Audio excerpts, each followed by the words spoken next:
And some days I'm like, no thanks.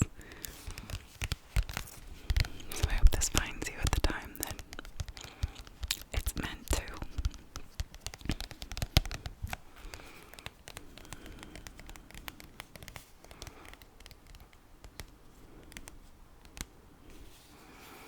I think this book is really beautiful.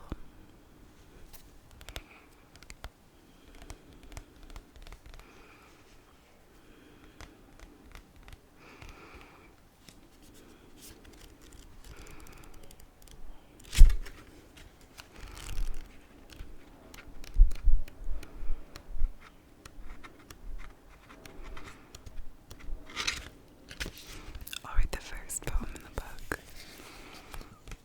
so you can get a sense for it. For the road to Santiago. For the road to Santiago, don't make new declarations about what to bring and what to leave behind. Bring what you have. You are always going that way anyway. You are always going there all along.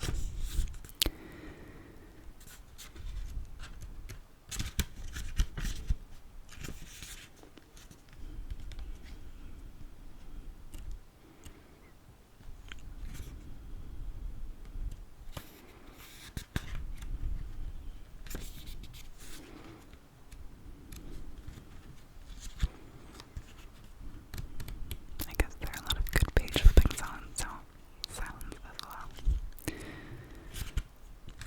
Your prayer only began with words. Each one you realize just a hand on the door to silence.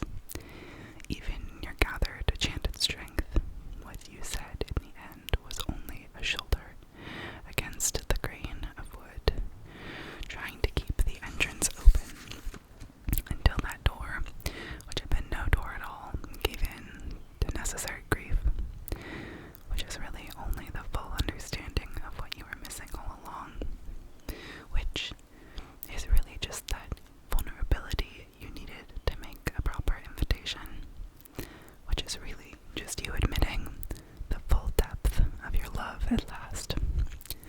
The heartbroken heart coming to heartfelt rest.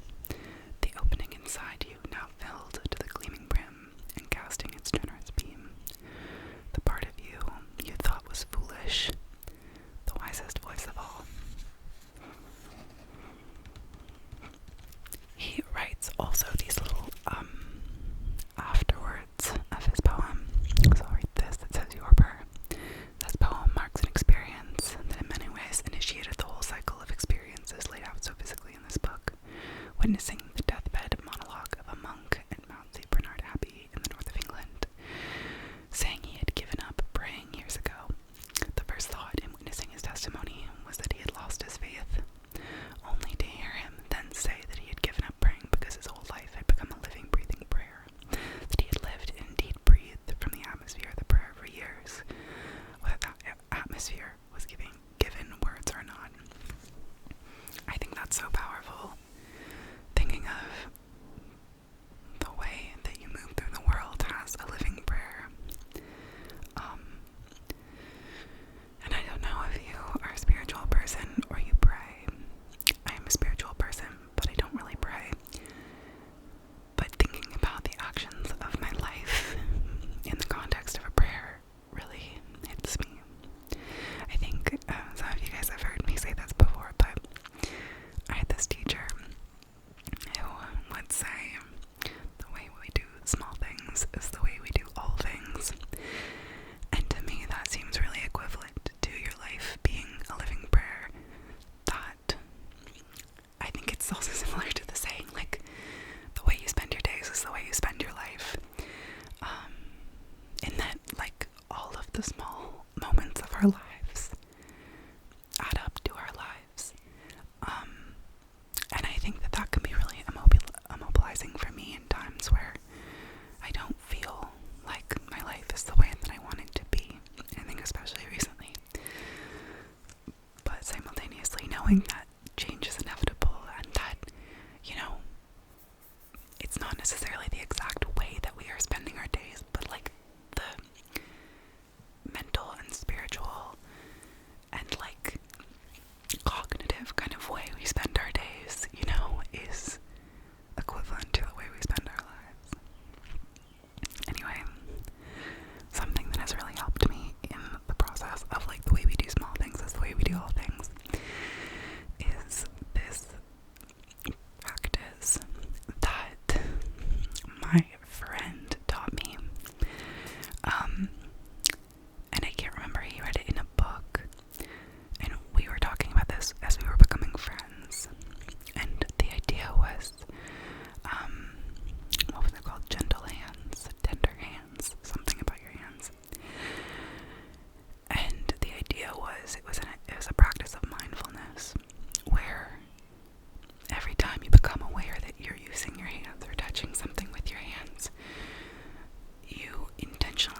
life shattered and your heart broken and your faith tested by loving too much and too often, and that all along it was never too much and never too often, and that you were never ever fully broken.